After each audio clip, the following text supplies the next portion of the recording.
الله أقوى وأقدر الله أعلى وأكبر الله أقوى وأقدر بسم الله الرحمن الرحيم والصلاة والسلام على سيدنا محمد وعلى آله ومن صار على نهجه إلى يوم الدين وبعد. فصل في بيان من هم المرجئة. Chapter in clarifying who are the Murji'ah. المرجئة ثلاثة أصناف. The Murji'ah are of three categories. صنف قالوا بالإرجاء في الإيمان وبالقدر على مذاهب القدرية والمعتزلة. Those who are proponents of irja with regards to Iman, i.e. faith, and Qadr, i.e. decree, according to the Qadariyah and the Mu'tazila schools of thought. وصنف قالوا بالإرجاء في الإيمان وبالجبر في الأعمال على مذهب الجهمية.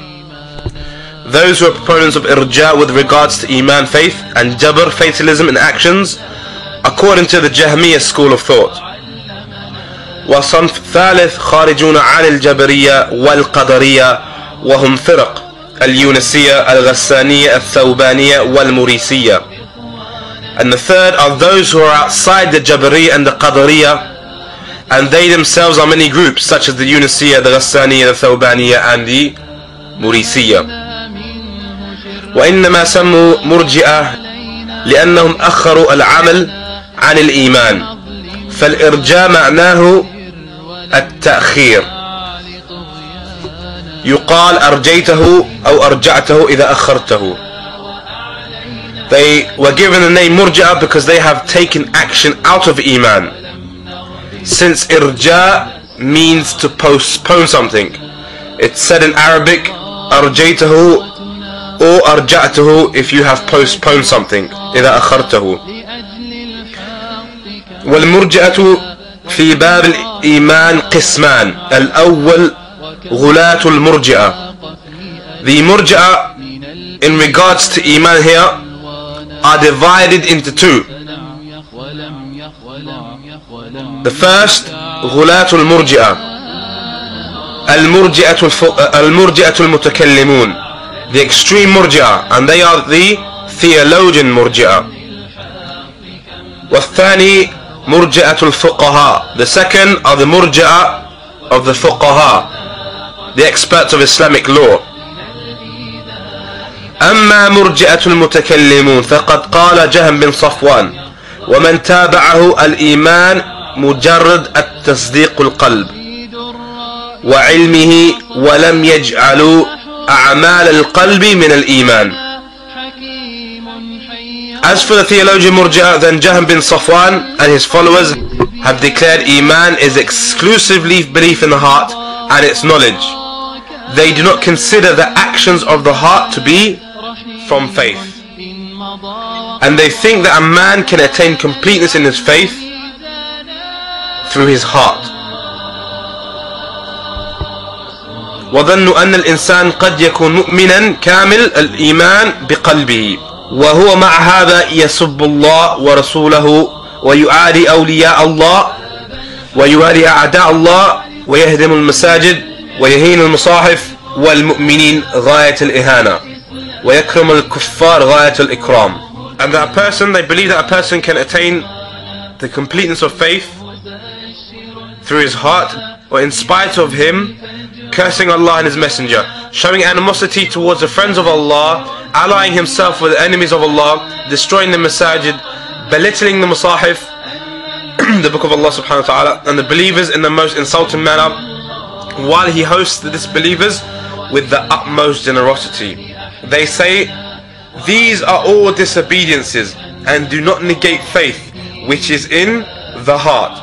Rather, a person does all of these things while deep down inside he remains, according to Allah, a believer. And they further state that the ruling of kufr applies to an individual, to this individual who were to commit one of the acts of major kufr. They say that the ruling of kufr applies in this life, as all of these things or statements are indicators of disbelief, merely indicators of disbelief, but not disbelief itself. فإذا أورد عليهم الكتاب والسنة والإجماع على أن الواحد من هؤلاء كافر بنفس الأمر معذب في الآخرة قالوا فهذا الدليل على انتفاء التصديق والعلم من قلبه. فالكفر عندهم شيء واحد وهو الجهل، والإيمان شيء واحد وهو العلم أو تكذيب القلب وتصديقه.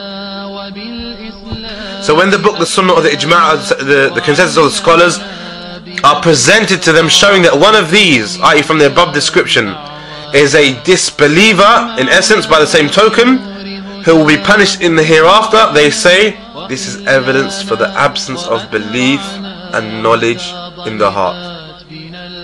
According to them, disbelief is solely ignorance and Emaan to them is solely knowledge.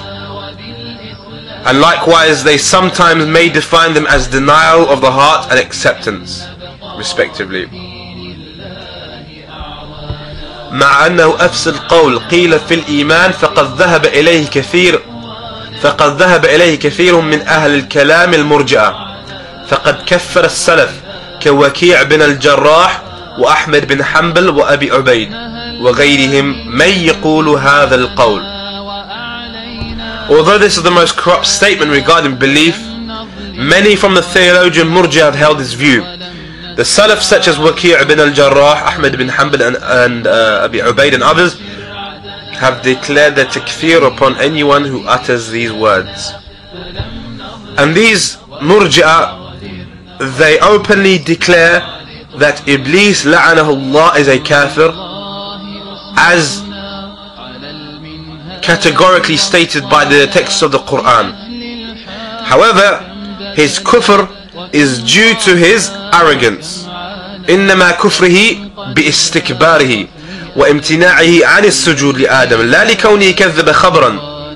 The Iblis la'anahullah, his kufr is due to his arrogance and his refusal to make sajda, to prostrate to Adam, not because of him denying any affair in regards to the deen, in regards to Allah subhanahu wa ta'ala.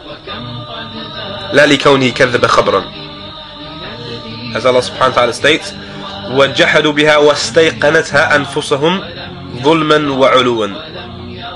And they denied them, i.e. those ayats, wrongfully and arrogantly, though their own selves were convinced thereof from Allah.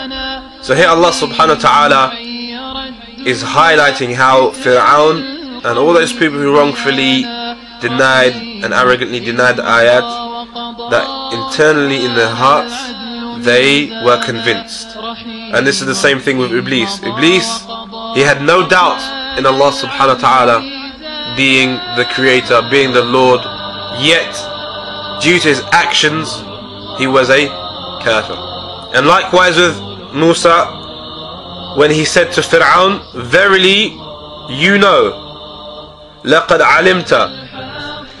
علمت ما أنزل هؤلاء إلا رب السماوات والأرض بصائر. لقد علمت ما أنزل هؤلاء إلا رب السماوات والأرض بصائر.